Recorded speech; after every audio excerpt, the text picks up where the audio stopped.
Hello you lovely people and welcome.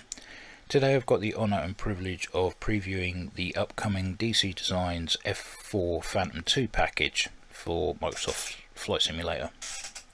Now, before we jump into the jet, take a look at the different variants that we get and the liveries. So the three versions that we get are the F4J, F4E and the FGR2. So we jump into the J, click liveries. This variant was primarily used by the United States Navy and the United States Marines, but you'll see that there is an RAF livery in here. That's because after the Falklands War, we thought in the best interests of the island we should transfer a squadron of our F4s over to the island and keep them under an umbrella of some sort of protection whilst all the main forces came back to the UK.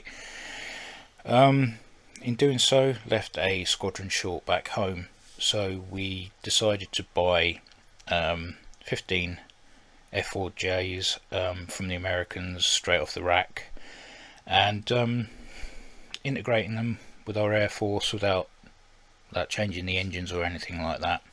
So that's why there is a 34 Squadron livery in the F4J category. Now, to get on with the other ones, so we've obviously got the Blue Angels, and then in terms of Marines, VMFA 232, 333, 333, 232, and the Navy VF 84, VF 96, 143 and 102. Now, if we go to the E, which was the upgraded variant that got the gun back in the airframe for the United States Air Force. So we've got the 388th Tactical Fighter Wing, 337th Tactical Fighter Squadron, 334th Tactical Fighter Squadron, 20th Fighter Squadron, 70th Tactical Fighter Squadron, Thunderbirds obviously, Hellenic Air Force, Israeli Defence Force, Luftwaffe, Royal Australian Air Force, 302nd Tactical Fighter Squadron of the Japanese Air Self-Defense Force, and TFB-1 of the Iranian Air Force, and then the Turkish Air Force. And then if we go back and choose FGR2, we have 74 Squadron, obviously, 56 Squadron, Firebirds, obviously, 92, very much obviously, Fleet Air Arm. Now these use the FG1, FG2 I believe, before having their airframes upgraded to FGR1s and FGR2s. So we have our Fleet Air Arm or Navy version there, 43 Squadron, and 111 Squadron Black Mike, which is quite famous for reasons. So yeah, those are the three different variants and those are the different liveries covered. So let's jump in the jet. Okay, so starting from the left hand side in the front cockpit, we have sidewinder panel here, ladder switch, oxygen, fuel transfer, dump and air-to-air refueling probe switches there, autopilot. Then we've got our engine controls here. Each throttle has its own ignition button, which you'll need to press obviously in the build up to get the engines running. But to get to some of these switches here, obviously that throttle gets in the way, so we click that and you have access to these switches here. Click that to bring it back. We've got oxygen test there. The oxygen dial doesn't seem to work at the moment. We've got PSI and our boost pump gauge there. Under here we've got our gear indicators, our trim and slats and flaps. Then obviously we've got our parking brake and gear handle there. Under here we have the little switch here for getting the canopy open. Front control panel. Right, So we'll start from the bottom, work up. So you can click to hide the control yoke. We've got hydraulic pressures under here and oil pressure. Select your weapons and settings here and what stations they're on. Then we've got a clock, radar altimeter. Down here is our missile status. We can choose which side of the aircraft and whether it's on the wing or main fuselage. Across the bottom here we've got missile control and bomb control, vertical velocity indicator, angle of attack, airspeed indicator and Mach. Now I made a mistake in my Mach loop video thinking I was doing 400 knots. Once you get over 275 knots or maybe 300 knots, it goes over to Mach, and then all your airspeed indicated is in the internal. So be wary of that. Once you get over a certain speed, it turns to Mach, and then all your indicated airspeed is inside the circle. Artificial horizon, our bearing compass, backup artificial horizon, switches for navigation, whether it's TACAN, comms, heading, then we've got another vertical velocity indicator here, our altimeter. Then our engine gauges, we have nozzle positions, EGTs, RPMs and fuel flow. Our internal fuel gauge there, and then across the top we've got the controls for the reticule, which is here, which is just a gun sight. Don't expect the HUD because this aircraft never had one. And then the controls around here control the radar screen in front of you there. We have a whiskey compass, and now to the right hand side we've got generators, our DC switches for getting the electrics live. We have transponder, TACAN, comms, nav, radio, external lights. Then we have our pitot heat, heating systems for the aircraft, environmental control, and then we have some other light switches here, IFF here, wing fold here, and then some more lights at the back, and then we have crew visibility and chock switches at the back there. So that's the front. So let's take a look at the Phantom Ferret's cockpit. Down to the left here we have the Rio radio and all the controls that go with that. Left of that we've got the oxygen and suit vent air switch, and our gauge for liquid oxygen. Up from that we have the ALQ 91-100 and all the switches that go along with that. To the left of that we have our radar beacon switches, and then up from that we have our dispensables, or i.e. chaff and flare.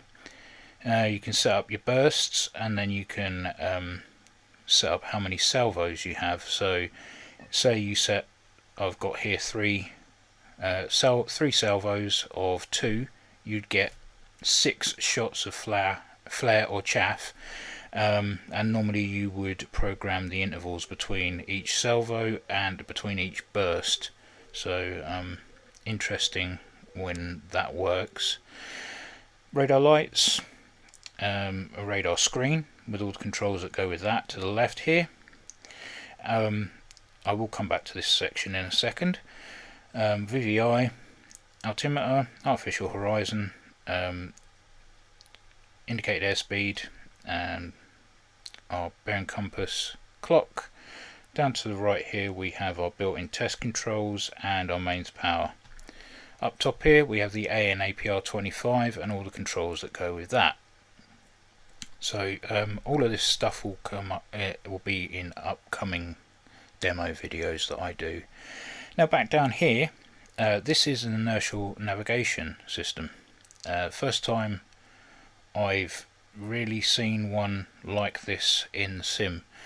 It goes by coordinates, obviously, if you haven't worked it out already, and then you can set your wind speed, what direction that's coming from, and your magnetic variation.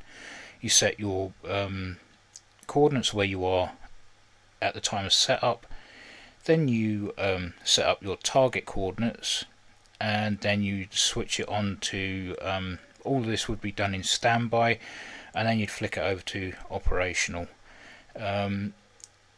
Literally you can go to any target in the world, and you can navigate to that, which will also be in a future demo video.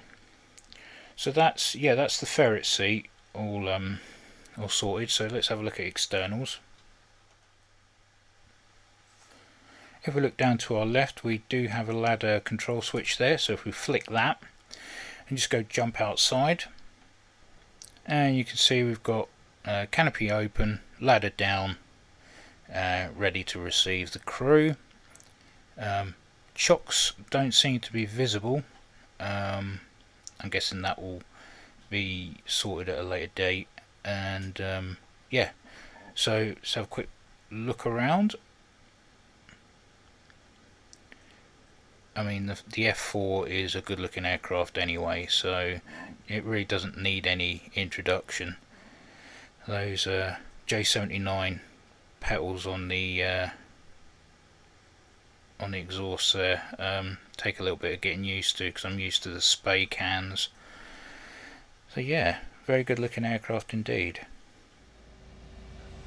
Okay, now that we have engines up and running and all the electrics are alive, we can just have a quick look over some of the systems that we can use.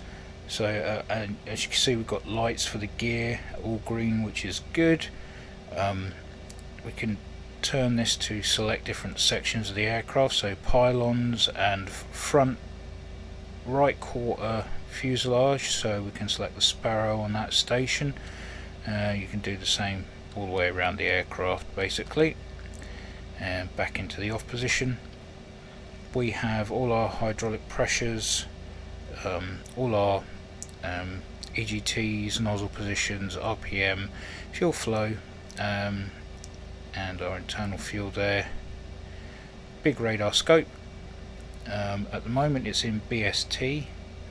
We change that to radar, and we can change that to map, which is my usual way if someone was slewing an aircraft there. It will show you various bits and pieces on the map, depending on scale. Obviously, if we zoom right out, and if we turn the brightness up just a tad, we should be able to make out the outline of the map. But I get a little bit of a flicker, so I turn the brightness down just a tad to keep that solid, so it's not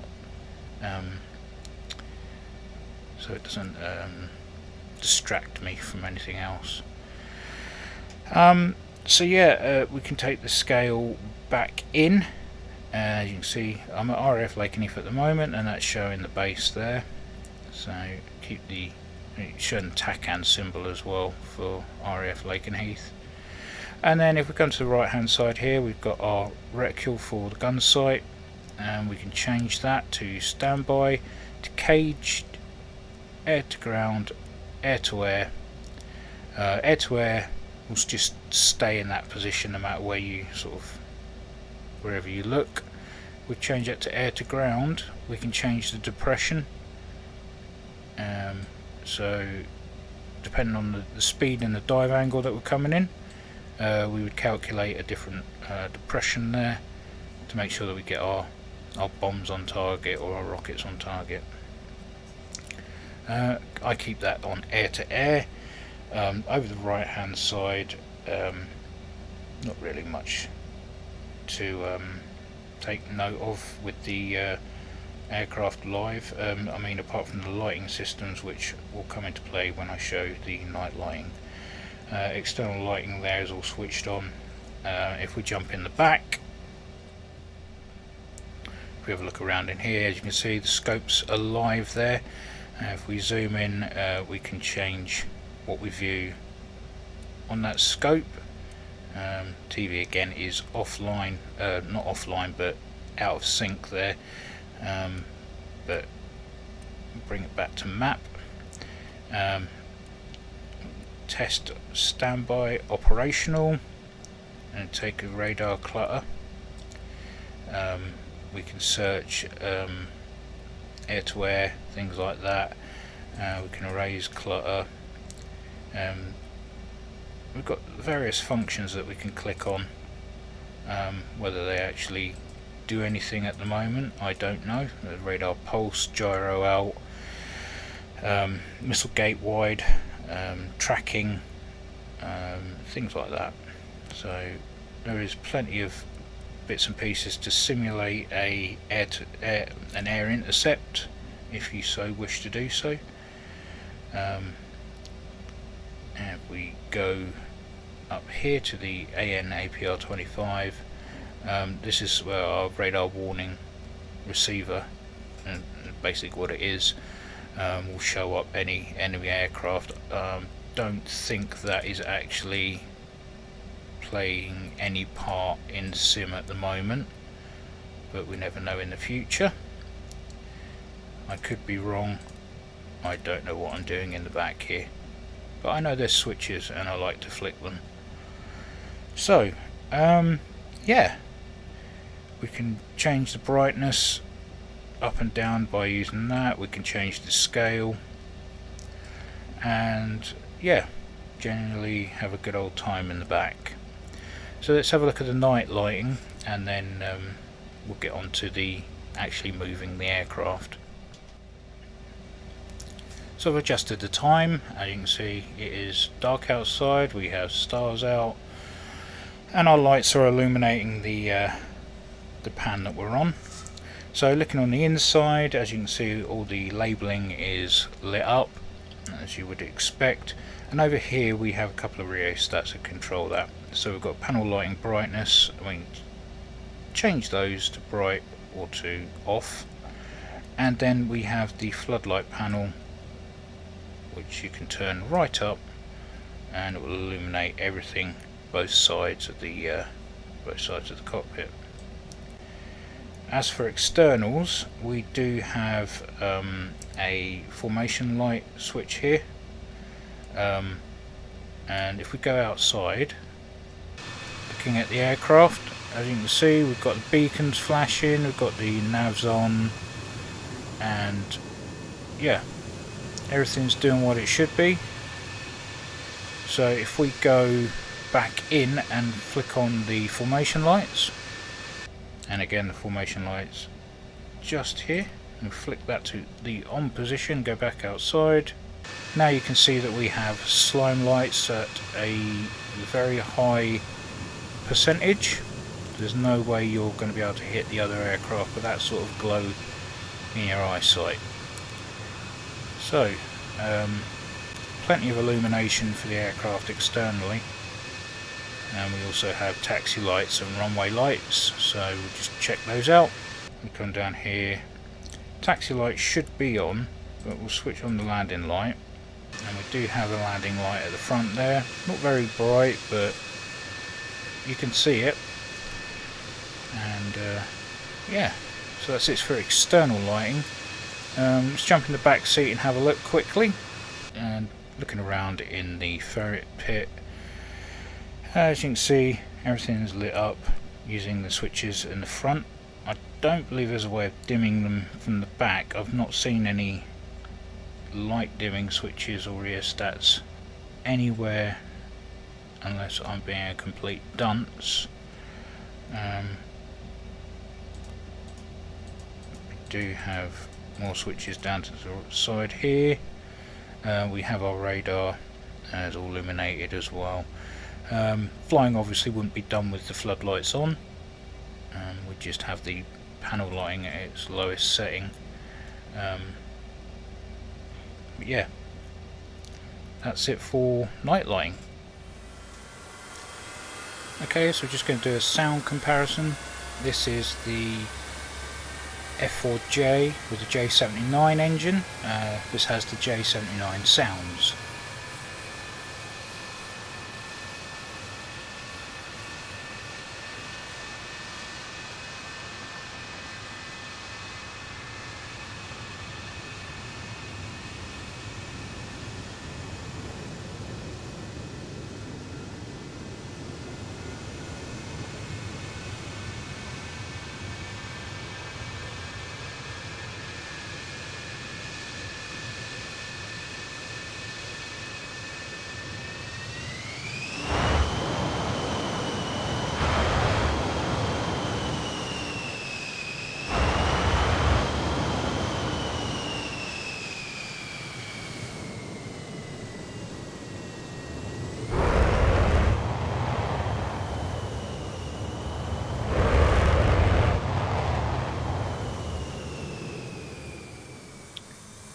and this is the FGR2 with the Rolls-Royce Spey engines.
Right, in this next section we're going to look at loadout.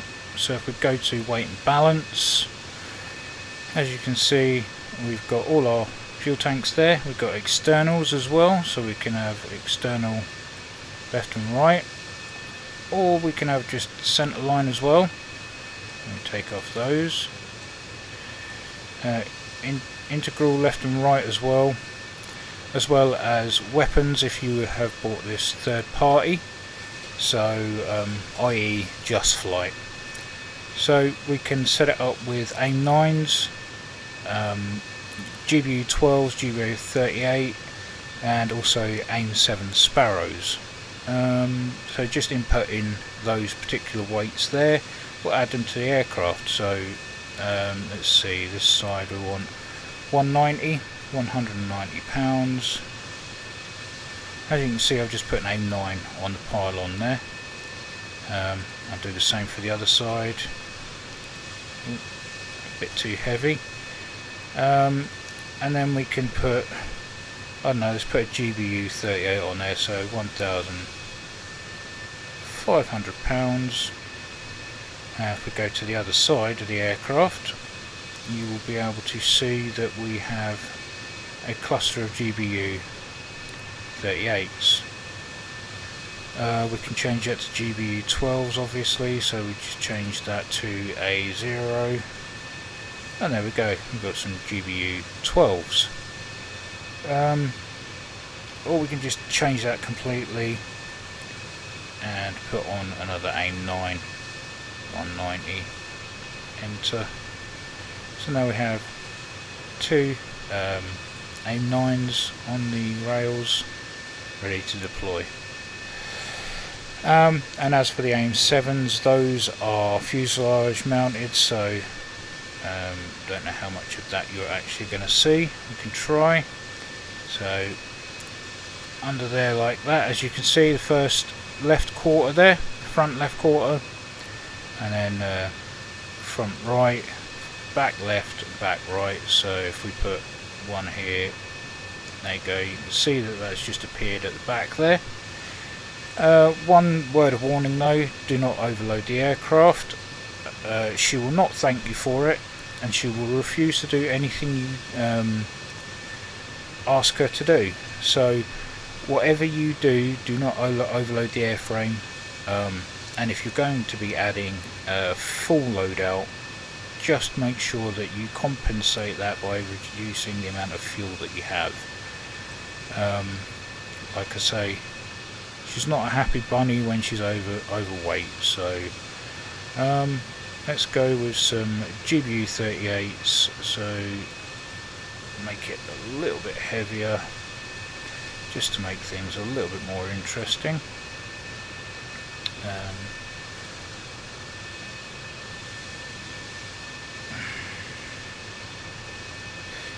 150, enter that, and we'll take we'll just take the center line fuel tank. Okay, I'm not overloaded with fuel, not overloaded with too much, hopefully. And we'll take her up for a spin and show you the handling characteristics. Okay. Right, so we're going to make our way down to the end of the runway. And just a note before you move, obviously the F-4 being originally a naval fighter, had high gain on the nozzle steering. To activate that on this aircraft, there's a button here on the flight stick. I tend to use it all the time just because it's a lot easier to get around with. I like a good response to my reactions, so if I want to turn a tight corner, I don't want to have to quickly head down and push the button, so I have high gain on all the time, but I will show the difference as we get moving. So if I push that now just to turn it off, and let's get to the end of the runway. Okay.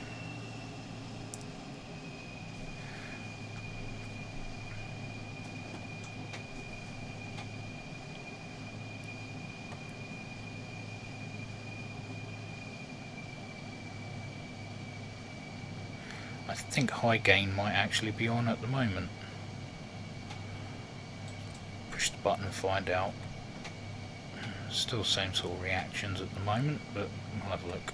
I don't have a light to indicate if it's on or off at the moment, so unless I've missed that. There we go. Taxiing should be done no more than a maximum of 20 knots. Okay. There you go, I've just turned high gain on. So yeah, as you could see just there, I was turning and I was at my maximum lock on the nozzle steering, pushed the button there and got a bit more of a higher reaction. So yeah, that's where it's located if you want to use that, or if you're on a carrier you really don't have that much choice. So that's where that's located. I think I may be taxiing a tad too quickly.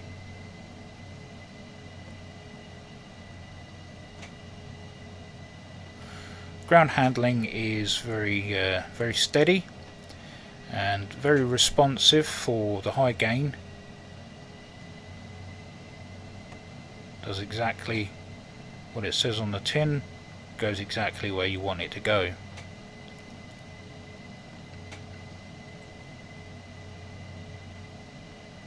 One thing I forgot to mention is that these cockpits are the same in all three variants. I don't think there's going to be a change in that at all. I know the FGR2 was slightly different, but not too dissimilar to the E and the J. Otherwise, the J would have been a very confusing aircraft to fly when we bought the Extra 15 for the Royal Air Force.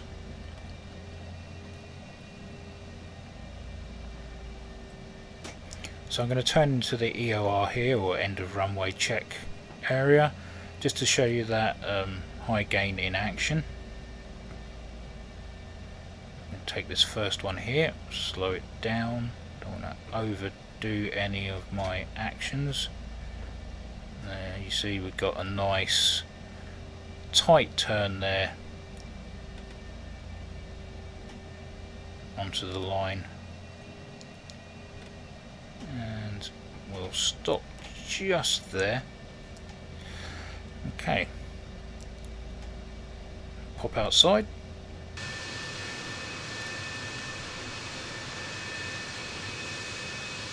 Okay, so we're nice nicely parked on the EOR. This is where we'd have all our pins taken out for takeoff. I've got to show you the hook. Push the hook button. There's the hook. Right, and air brakes are situated on the aft end of the wing there. As you can see, they're open. Close those now. And all our controls very responsive. Got to remember, there's no fly-by-wire in this aircraft, which makes it a man's aircraft or a woman's aircraft. You are in full control of it, and it's down to your actions on where the aircraft goes. There's no relying on computers or anything like that. So trimming out is essential, and having a grip of the aircraft at all times is essential. So check our flap deflections here. So that's in full. Back into the takeoff section and up. Okay, all is good. So now we're in the FGR2, 56 Squadron Phoenix. Let's get these guys home. They were based at RAF Watisham, which is just the other side of Ipswich, and not too far away. Only problem is we have a absolute ton of fuel on board and weapons, so we're going to have to do some fuel dumping as soon as we take off, just to get down to a safe landing weight. So let's jump in the cockpit. Okay, make sure everything is where it should be. Temperatures are good, pressures are good, all is good. Yep, so let's hit the switch here. I think hit it twice for high gain. Soon find out if I can't get round the corner here.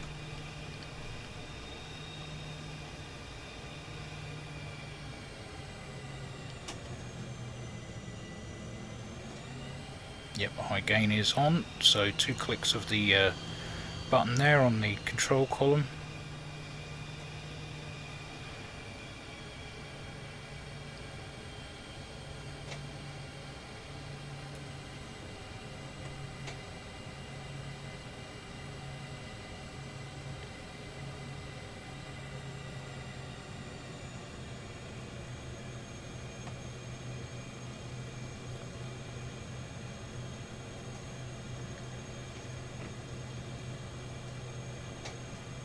Sure we're safe to go on the runway, which we are.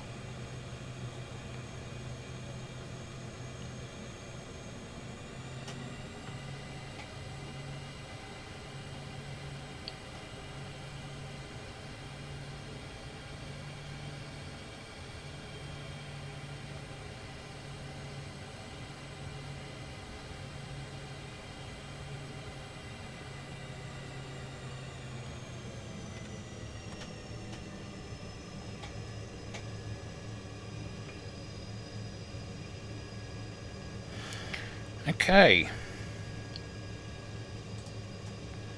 let's get this bird in the air. Make sure flaps are down, which they are.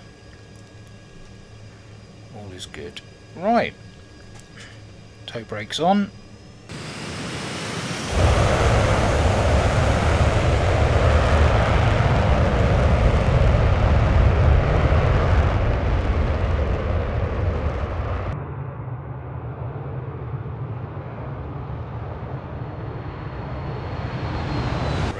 Now,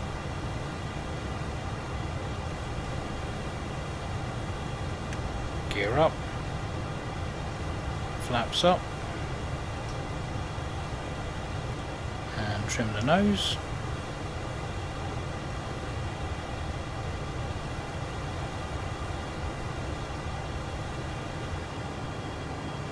Off the burner, we're going to make our way to RAF Watisham.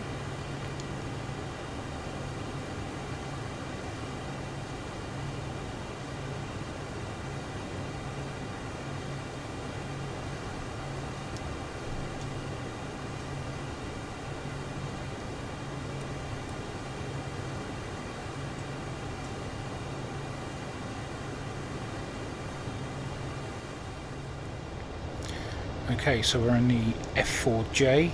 I'm going to try and take this up to as high as I can get it, and then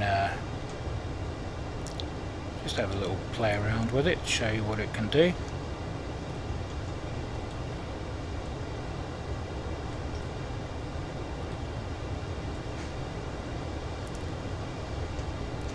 Okay, so we're doing 200 knots at 26,000 feet. And I've not got any loadout on.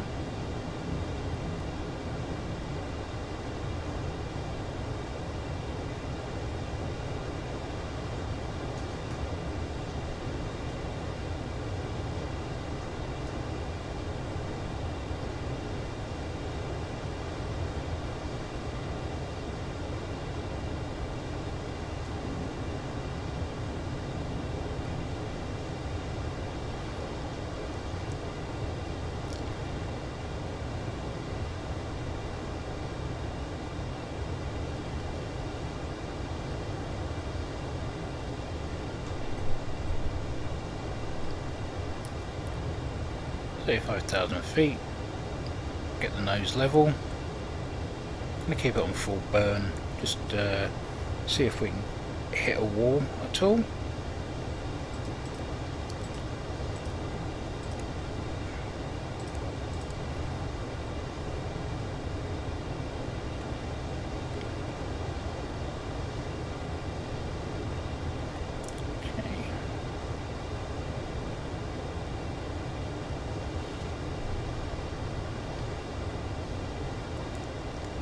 At 1.2.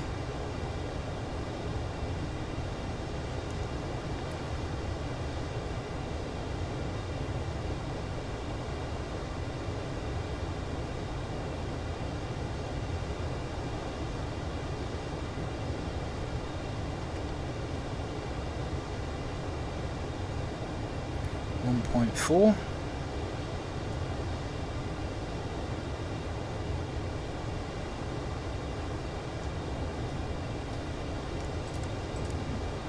Pitch off.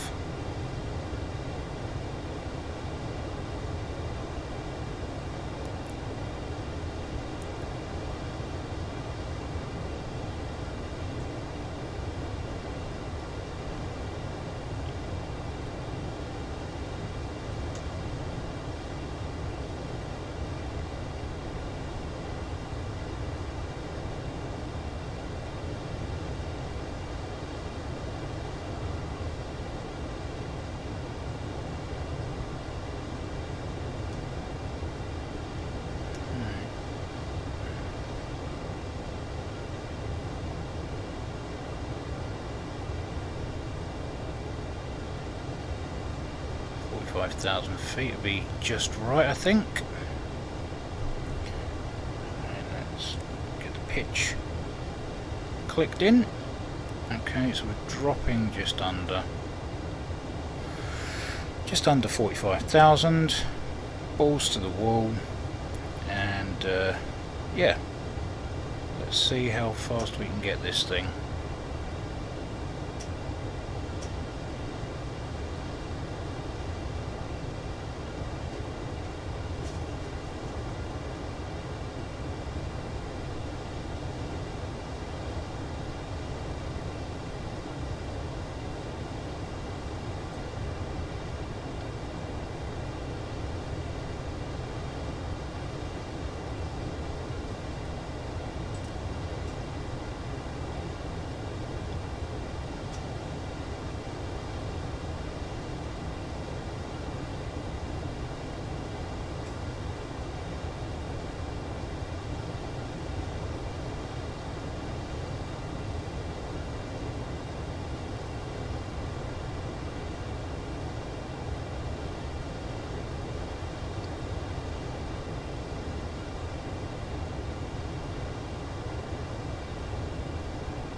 See if we can hit Mach 1.6.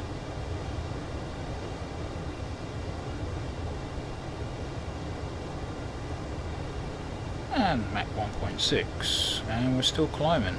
45,000 feet, we should be able to do Mach 2.2.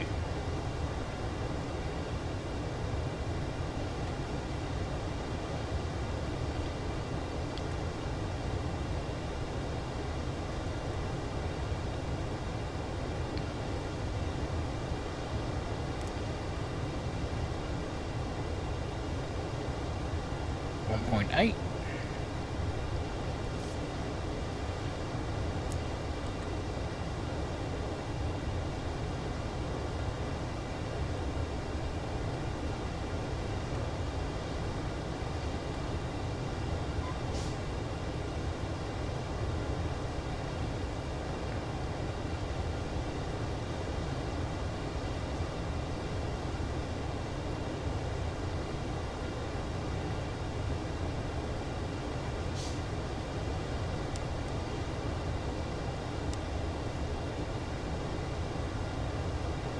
Mach 2.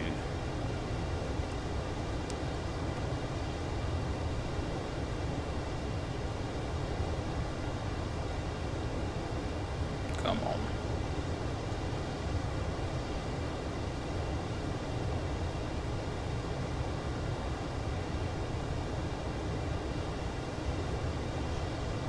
Come on.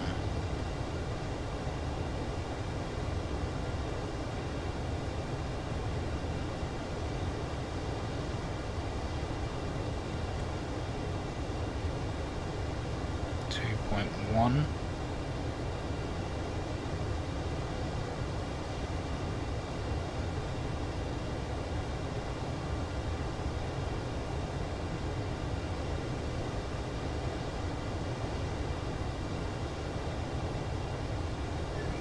Come on, 2.2. You can do it.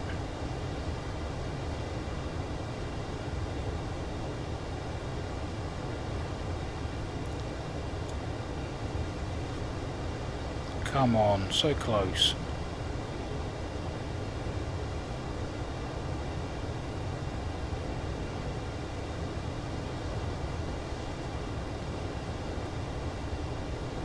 .2, yay! Oh.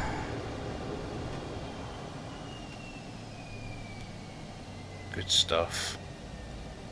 This thing's no slouch, that's for sure.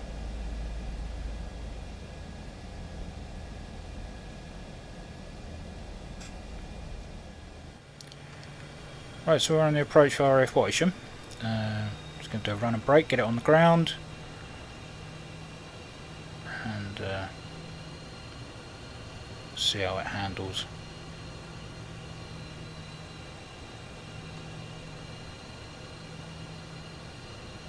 A little bit low.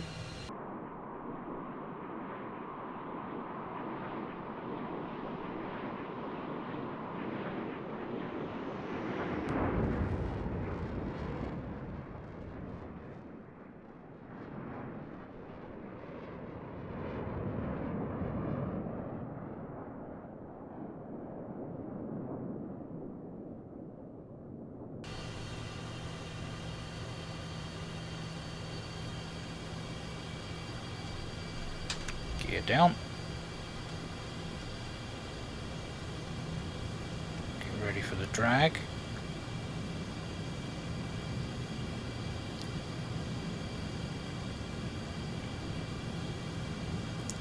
we can take it extended downwind. I don't want to drop out the sky like a stone.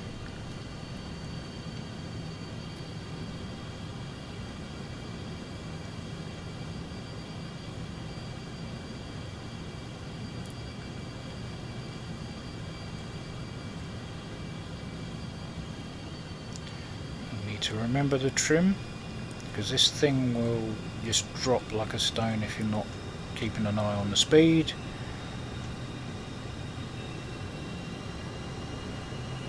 Rev up the engines a little bit, just keep it above 200 knots. Start turning in now.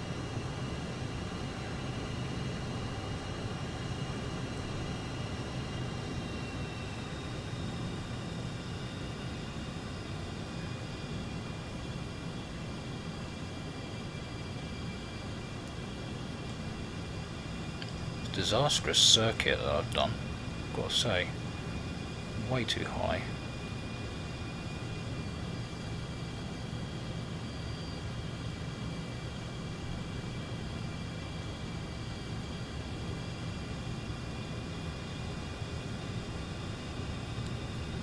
Drop the last notch of flap as we are nearly on finals. And that's letting you know that you're not far off the stall.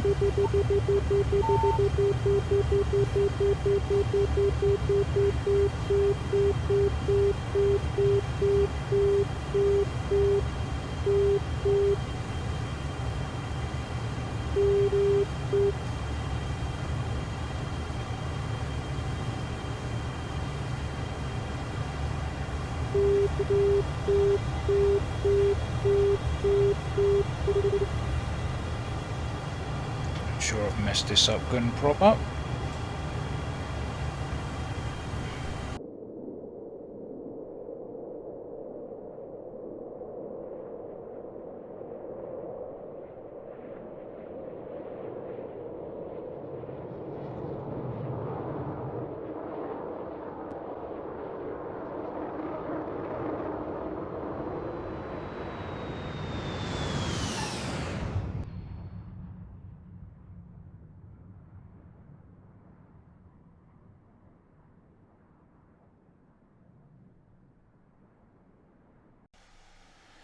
So what can I say about it? Well, it's a fantastic package. You get the E, the J and the FGR2. J79 sounds for the E and the J. SPAY sounds for the FGR2. Flight dynamics. This thing is really going to give you a challenge, especially if you're used to fly-by-wire and you know, the general unstable aircraft that are kept stable by a flight computer. This thing is rods, steam gauges and good old manpower. You need to be on the ball, you need to think ahead of the aircraft, otherwise one slip and it will just fall out of the sky. Don't drop below 250 knots and try and pull a high G maneuver because it just won't work. You need to learn the aircraft. It's not something you're going to be able to get straight into and go, oh yeah, let's do this. Trust me. I spend many hours flying different modules, different types of aircraft, and for the life of me I cannot get this thing on a deck of a carrier. The approach is something that I haven't come across before. So that's something I need to work on, and obviously before I can actually show a demo, otherwise it's just going to look ridiculous. But saying that, if you are good with your naval aircraft and you're good with the carriers and you know how to make the approach, I don't know, you may take to it like a duck to water. But you're getting 3 different types of aircraft with different liveries with each, and obviously you've got the Rio seat as well, and all the systems and the added extras to learn inside. This thing will keep you busy for a very long time, and it's a lot of fun. It does not like to go slow, so be careful because the speed can creep up on you. But other than that, what can I say? It's a work in progress, obviously, still. So there are going to be minor bugs, but those will get ironed out in due course, as is always the case with DC designs or CJ simulations. Their customer service is absolutely fantastic. So yeah, totally worth investing in, and just having a good old time in it. So with that, I'm going to end the video because I think I've made this way too long. But if you stuck around, thank you very much. And as always, I will catch you in the next one.